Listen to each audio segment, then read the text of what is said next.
दोस्तों, इथिक्स के लेसन का हम आज सिक्स्थ लेसन की बात करेंगे। और इससे पहले हम 5 लेसन बना चुके हैं, तो आप ये लेसन देख रहे हो तो इससे पहले आप वो लेसन जरूर देखना। मैं टू दी पॉइंट इथिक्स के मेंस के सिलेबस को पूरा कराने की कोशिश कर रहा हूँ। और ये लेसन आपकी यूपीएससी एग्जाम के साथ आपकी स्टेट पीसीएससी एग्जाम में भी बहुत ही महत्वपूर्ण भूमिका निभाएंगे। तो चलिए शुरू करते हैं आज का टॉपिक। और आप इसकी जो पीडीएफ है मेरे टेलीग्राम चैनल से डाउनलोड कर सकते हो। टेलीग्राम चैनल का नाम है UPSC study with Dharmendra Jakhar, और टेलीग्राम चैनल का मैं लिंक डिस्क्रिप्शन में दे दूंगा। तो चलिए शुरू करते हैं। आज का जो हमारा सिलेबस है उसके हिसाब से हम टॉपिक पढ़ने वाले हैं सिविल सेवा के लिए अभिरुचि और बुनियादी मूल्य, जिसमें हम पढ़ने वाले हैं सत्यनिष्ठा। और आगे आने वाले लेसन में छोटे छोटे लेसन में आगे जितने भी पॉइंट हैं हमारे सिलेबस के वो मैं पूरा कराऊंगा। तो शुरू करते हैं आज का टॉपिक। सबसे पहले हमें जानने की जरूरत होती है कि अभिरुचि क्या होता है, एप्टीट्यूड क्या होता है। जैसे एप्टीट्यूड से तात्पर्य है कि अभिरुचि का संबंध व्यक्ति की योग्यता व निपुणता से है। ये व्यक्ति की शारीरिक व मानसिक क्षमता का मापन है, जिसे उचित कौशल व विकास प्रशिक्षण द्वारा बढ़ाया जा सकता है। जैसे सिविल सेवा में प्रशिक्षण कार्यक्रम के माध्यम से सिविल सेवकों की अभिरुचि में वृद्धि की जा सकती है। तो यहाँ पे अभिरुचि का तात्पर्य है कि व्यक्ति की बौद्धिक क्षमता कितनी है और वो कितनी तार्किक रूप से अपने निर्णय कर पाता है। तो अभिरुचि का इंग्लिश जो वर्ड है एप्टीट्यूड, आप ये इंग्लिश वर्ड जरूर देखना क्योंकि अनुवाद में कई बार दिक्कत आती है। तो यहाँ पर एप्टीट्यूड है। एक वर्ड आता है एटीट्यूड यानी अभिवृत्ति, वो भी हमारे सिलेबस में और आगे आने वाले लेसन में उसको भी हम पढ़ने वाले हैं। तो कई बार ये होता है कि एप्टीट्यूड वर्सेज एटीट्यूड के बारे में क्वेश्चन आ सकता है। तो एप्टीट्यूड क्या है? योग्यता यानी बौद्धिक आपकी क्षमता कितनी है। और एटीट्यूड का मतलब होती है आपकी सोच, आपकी राय क्या है। किसी भी कोई भी आप ये कर सकते हो कि किसी व्यक्ति के बारे में आपकी राय क्या है, किसी राजनीतिक दल के बारे में आपकी क्या राय क्या है। तो एप्टीट्यूड का मतलब होता है आपकी योग्यता, सोल्व करने की क्षमता, कोई भी प्रॉब्लम सोल्व करने की क्षमता। और एटीट्यूड होती है आपकी सोच, आपकी राय। ठीक है, उसको भी हम आगे लेसन में पढ़ेंगे। जैसे यहाँ पर अभिरुचि की विशेषता ये हो सकती है कि अभिरुचि बौद्धिक क्षमता है। ज्ञान कौशल प्रशिक्षण से अभिरुचि में वृद्धि होती है। मानसिक क्षमता व निर्णय क्षमता का ही अभिरुचि का एक पार्ट है। परिस्थिति व समय अनुसार अभिरुचि बदलती रहती है कि जैसे हम कोई भी कौशल विकास आप हासिल करते हो, समय के हिसाब से ज्ञान हासिल करते हो, आपकी जिज्ञासु प्रवृत्ति रहती है, तो आपकी अभिवृत्ति समय के अनुसार अभिरुचि समय के अनुसार बढ़ती है। इसके अलावा ये जन्मजात और अर्जित भी होती है कि आपकी जो बौद्धिक क्षमता होती है हो सकता है आपके अनुवांशिक गुणों पर डिपेंड करे या अर्जित भी हो सकती है। इसके अलावा कार्य निष्पादन की क्षमता, ये इसकी अभिरुचि की विशेषताएं हैं। इसके अलावा हम तुलना कर सकते हैं अभिवृत्ति और अभिरुचि में। और अभिवृत्ति आपके समझ में तब आएगी जब आगे हम लेसन पढ़ेंगे। अभिवृत्ति का एक काफ़ी बड़ा अपने सिलेबस में लेसन है, वो हम पढ़ेंगे सिलेबस के हिसाब से। लेकिन यहाँ पर ये समझ सकते हो कि अभिवृत्ति क्या है, एटीट्यूड क्या है। एटीट्यूड का मतलब होता है आप किसी भी चीज़ के बारे में या किसी भी कोई भी वस्तु हो सकती है, कोई व्यक्ति हो सकता है, या कोई भी समस्या हो सकती है, उसके प्रति आपकी राय क्या है, आप क्या सोचते हो उसके बारे में, वो होती है अभिवृत्ति, यानी आपका एटीट्यूड होता है। अभिरुचि हमने अभी पढ़ी कि आपकी बौद्धिक क्षमता समस्याओं को सोल्व करने की, ये हो गया। तो इसमें तुलना हो सकती है कैसे कि अभिवृत्ति क्या होती है, जन्मजात नहीं होती। अभिवृत्ति तो हम जैसे जैसे बड़े होते हैं कि परिवार से, समाज से सीखते हैं, तो हमारी एक अभिवृत्ति बन जाती है ना, कि आपकी किसी भी वस्तु के प्रति कैसी सोच कैसे बनेगी। तो आप जो भी बचपन से सीख रहे हो ना, वो आपकी अभिवृत्ति होती है। अभिरुचि क्या होती है? जन्मजात होती है या प्रशिक्षण के द्वारा भी हासिल की जा सकती है। अभिवृत्ति के बारे में पूर्व आकलन संभव नहीं है कि आप किसी के बारे में क्या सोचते हो या क्या सोच रखते हो, तो इसके बारे में मैं आइडिया नहीं लगा सकता। ये तो बाद में पता चलता है जब आप अपने एक्शन करते हो। लेकिन अभिरुचि का ना पता लगाया जा सकता है। जैसे मैं अभी आपको कोई मैथ का क्वेश्चन दूं या कोई आपके सामने समस्या दूं, आप उसको सोल्व करते हो, तो अभिरुचि आपकी पता चल जाएगी। यानी इसका आकलन थोड़ा संभव है, यानी एग्जाम के माध्यम से भी अभिरुचि का पता लगाया जा सकता है। इसके अलावा अभिवृत्ति क्या दिखाती है? आपका करेक्टर और आपकी सोच दिखाती है। और अभिरुचि क्या दिखाती है? आपकी मानसिक क्षमता, यानी ये आईक्यू दिखाती है। इसके अलावा ये अधिक स्थायी है, इसको थोड़ा बदलना मुश्किल होता है। जैसे पूर्व धारणा को बदलना मुश्किल होता है, उसी प्रकार एक अभिवृत्ति को भी बदलना मुश्किल होता है। लेकिन अभिरुचि में तो बदलाव संभव है कि जैसे आप नया नॉलेज गेन करते हो तो आपकी अभिरुचि बदल गई, यानी आपकी और बौद्धिक क्षमता बढ़ गई। इसके अलावा यदि हम इसके एग्जाम्पल की बात करें, जैसे अभिवृत्ति के कारण क्या हो सकता है कि प्रशासक निर्णय प्रक्रिया की प्रवृत्ति को टाल मटोल कर सकते हैं। कि किसी कोई भी प्रशासक है या कोई व्यक्ति है, किसी के बारे में उसकी अभिवृत्ति नकारात्मक होती है, तो हो सकता है वो उसको निर्णय नहीं ले या कार्य नहीं करे। लेकिन अभिरुचि में क्या होता है कि प्रशासक की क्षमता होती है, तो वो समस्या को सोल्व करने की कोशिश करता है।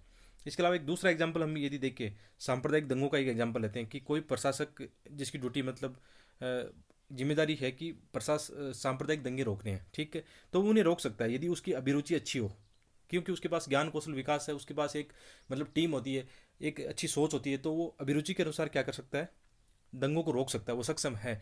लेकिन यदि उसकी अभिवृत्ति नकारात्मक हुई किसी के प्रति, एक वर्ग के प्रति, क्योंकि हम जानते हैं कि दंगों के अंदर दो वर्ग होते हैं, तो हो सकता है कि जो प्रशासक है वो एक विशेष वर्ग से ताल्लुक रखता हो, तो दूसरे वर्ग के प्रति उसकी अभिवृत्ति नकारात्मक या सकारात्मक हो सकती है। तो ऐसे हम एग्जाम्पल देख सकते हैं। इसके अलावा जैसे सिविल सेवा के अंदर जो बुनियादी मूल्य हैं, बहुत सारे ऐसे बुनियादी मूल्य हैं हमारे सिलेबस में, उसके हिसाब से हम आगे पढ़ेंगे। जैसे यदि बात करें कुछ एक अच्छे प्रशासक के कौन से मतलब गुण हो सकते हैं या बुनियादी मूल्य हो सकते हैं, यहाँ पे पोल एप्पलबी के अनुसार हम बता रहे हैं, या सामान्य भी दृष्टिकोण हम देख सकते हैं कि सिविल सेवा के बुनियादी मूल्य जैसे उत्तरदायित्व है, संघर्षशील, सेवा भाव, अच्छा श्रोता, लोक संबंध बनाने में सक्षम, नेतृत्व क्षमता, टीम भावना, संसाधनों का दक्ष उपयोग, सार्वजनिक हितों को वरीयता, आलोचनात्मक ग्रहण शक्ति व सहनशीलता। देखो यार, ऐसे अच्छे डायग्राम फ्लो चार्ट है ना, आप अपने आंसर में बना के आना। आजकल यही आंसर की शैली है, आजकल पैराग्राफ वाली शैली जीएस के और निबंध के आंसर में तो ठीक है, मतलब सॉरी, कि जीएस के पेपर में हमें क्या करना है, पैराग्राफ शैली नहीं अपनानी है, लेकिन निबंध के पेपर में अपना सकते हैं। निबंध के पेपर में ये शैली नहीं चल सकती, आप डायग्राम फ्लो चार्ट नहीं बना सकते, कीवर्ड में आप वहाँ नहीं ले सकते। लेकिन जीएस के जो हमारे 4 पेपर है ना मेंस के, उसके अंदर आपको यही लिखना है, छोटे छोटे पैराग्राफ या तो बहुत छोटे पैराग्राफ, या मतलब कीवर्ड में या डायग्राम के माध्यम से लिखो। निबंध में याद रखना, निबंध में केवल पैराग्राफ शैली ही चलेगी, ठीक है। जैसे हिंदी लिटरेचर ऑप्शनल सब्जेक्ट है तो उसमें भी दोनों शैली आ सकती है, कि पैराग्राफ शैली भी होती है, लेकिन कई कई जगह में मतलब कुछ पॉइंट वाइज भी लिखना होता है। लेकिन यदि जीएस की बात करें तो चारों पेपर में आपको इस बात का विशेष ख्याल रखना है कि आपको पॉइंट फॉर्म में या डायग्राम, फ्लो चार्ट या छोटे पैराग्राफ में ही लिखना है। जैसे फिर आगे हम पढ़ेंगे सत्यनिष्ठा, ये बहुत इंपॉर्टेंट है, यहाँ से बहुत सारे क्वेश्चन आएंगे, सत्यनिष्ठा क्या है। यहाँ पर एक चीज़ विशेष तौर पर आपको ध्यान रखनी है कि जो भी सिलेबस में चीज़ें मेंशन है ना, आप कोशिश करो कि हर एक जो सिलेबस पॉइंट है उनका एक पेज में नोट्स बना लो, काफ़ी है।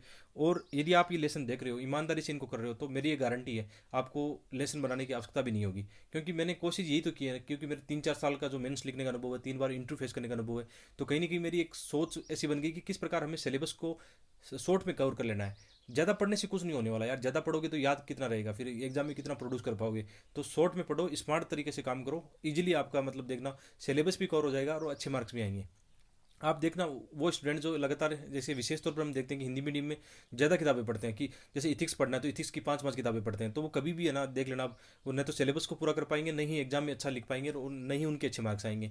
इसकी बजाय ये हो सकता है कि यार आप संक्षिप्त में सिलेबस को जरूर पढ़ना है, सिलेबस को बिल्कुल स्किप नहीं कर सकते, एवरी पॉइंट को आपको ना छोटे में नोट्स बना लेना है। जैसे अपने जीएस के 4 पेपर हैं, तो चारों पेपर को जब भी आपको पढ़ना हो ना, कोई दुविधा नहीं होगी आपको, सिलेबस सामने रखो, प्रीवियस ईयर के पेपर देखो कैसे क्वेश्चन आ रहे हैं, सिलेबस कैसा है, सिलेबस के जो भी पॉइंट मेंशन है, जैसे मैं यही तो कर रहा हूँ, आप इन लेसन को गौर से देखोगे ना, तो देखना मैं सिलेबस के एक एक पॉइंट को उठा रहा हूँ, और उसी बेस पर मैं कोशिश ये कर रहा हूँ कि इस पॉइंट का 1-2 पेज में क्या मतलब नोट्स बन सकता है, ठीक है, क्या एग्जाम्पल हो सकते हैं, ऐसी ही हमें कोशिश करनी है। तो विश्वास रखिए, आपको निश्चित रूप से बहुत बेनिफिट मिलने वाला है, ठीक है। इसके अलावा जैसे हम देखते हैं कि सत्यनिष्ठा क्या है, इंटीग्रिटी, इंग्लिश में इसको इंटीग्रिटी बोलते हैं। सत्यनिष्ठा का संबंध उच्च नैतिक सिद्धांतों से है, जैसे सद्गुण, सच्चाई, ईमानदारी व कर्तनिष्ठा। या इसकी दूसरी परिभाषा क्या हो सकती है कि अपने जीवन में उच्च नैतिक आदर्शों व ईमानदारी का पालन करना ही सत्यनिष्ठा है, ठीक है। आप मतलब सामान्य परिभाषा में भी आप ये कोशिश कर सकते हो कि सत्यनिष्ठा की जो भी आपको परिभाषा अपने शब्दों में आप लिख पाते हो तो वो अच्छी बात है। अपने को जरूरी नहीं है कि एक जो बुक्स में हम पढ़ते हैं कि एक थ्योरी वाली या सिद्धांतिक कोई परिभाषा, वो उसको लिखना बिल्कुल ही आवश्यक नहीं है, आप अपने शब्दों में लिखो, ठीक है। अब देखो, जब आपको कोई नहीं देख रहा, एक ये भी अच्छी परिभाषा होती है कि अपने आप को ये चेक करना हो कि हमारी इंटीग्रिटी कैसी होती है, सत्यनिष्ठा कैसी हो सकती है। तो हम चेक कर सकते हैं कि जब आपको कोई नहीं देख रहा हो उस समय आप क्या एक्शन कर रहे हो, सही सोच व ईमानदारी से कार्य कर रहे हो नहीं कर रहे हो, वो क्या है, सत्यनिष्ठा। एग्जाम्पल दे सकते हैं, यहाँ बहुत अच्छे एग्जाम्पल है जो डेली बेसिस पर न्यूज़पेपर में आते हैं, उनको आप मेंशन करा करो। जैसे मिजोरम का एक जनजातीय समुदाय है जहाँ पर दुकानों पर दुकानदार नहीं बैठते हैं, ग्राहक स्वयं पर्ची पर लिखी कीमत डिब्बे में रखते हैं और अपना सामान लेकर चले जाते हैं। मतलब ऐसी वहाँ पे सोसाइटी में ऐसे एग्जाम्पल है। इसके अलावा हम मेघालय का एक गाँव देखते हैं, मोलिनांग गाँव, इसको थोड़ा सा आप चेक कर लेना, मोलिंगनाग गाँव, ये थोड़ा सा इसको सही मतलब उच्चारण नहीं हो पा रहा है, मोलिनांग ऐसा कुछ नाम है इसका, आप एक बार गूगल कर लेना। ये अच्छा फेमस है, क्योंकि लास्ट टाइम जैसे मेरा ज्योग्राफी ऑप्शनल था तो उसमें भी ये मतलब जैसे मैपिंग का जो क्वेश्चन आता है उसमें आया था। तो मतलब ऐसा आप बिल्कुल इसको गूगल भी कर लेना, यूट्यूब पर आपको देखने को मिल जाएगा। यहाँ से आप एक मतलब सत्यनिष्ठा का अच्छा एग्जाम्पल यहाँ पे सीख सकते हो।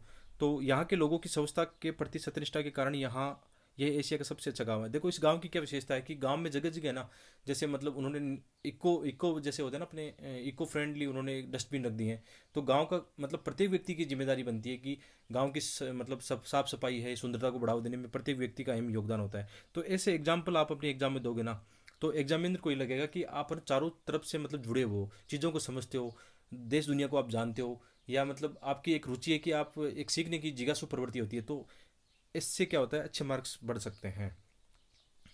ठीक है। आगे जैसे हम एग्जाम्पल देखना चाहें, देखो इथिक्स के क्वेश्चन में दो तीन चीज़ें इंपॉर्टेंट आपको याद रखना है कि एक तो ना, जो भी क्वेश्चन आ रहा है, जैसे सत्यनिष्ठ आ रहा है, तो इसकी आपको एक सामान्य परिभाषा आनी चाहिए। इंट्रोडक्शन में आप ये बता दो कि एक परिभाषा बता दी आपने।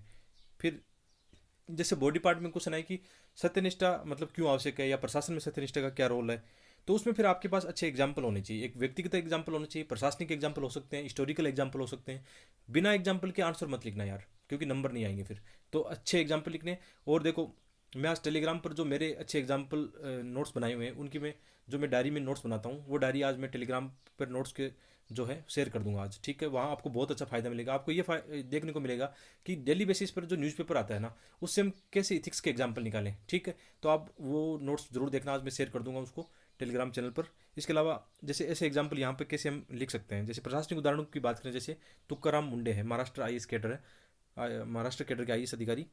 बिना किसी दबाव और ट्रांसफर के भय से, मतलब सत्यनिष्ठा क्या है, अपनी ईमानदारी को बनाए रखना है यार, किसी के भय में नहीं आना है, मतलब बिल्कुल भ्रष्टाचार के रास्ते पर नहीं चलना है। तो मतलब आप ऐसा एग्जाम्पल दे सकते हो आई अधिकारी का। इसके अलावा जैसे हाल ही में एक एग्जाम्पल और चर्चा में रहा था कि जैसे यूपी कैडर के आईएएस अधिकारी सौम्य पांडे, जो कि कोविड-19 के दौरान अपना मातृत्व अवकाश छोड़कर, देखो वो चाहते तो मातृत्व अवकाश लेकर आराम कर सकती थी, लेकिन इसकी बजाय उन्होंने क्या किया, अपनी देश के प्रति जो जिम्मेदारी है, सिविल सेवा के प्रति जो जिम्मेदारी है, वो निभाना उन्होंने ज़्यादा पसंद किया, कि एक माता का रोल निभाते हुए उन्होंने एक प्रशासक दोनों की भूमिका को सत्यनिष्ठा के साथ निभा रही है।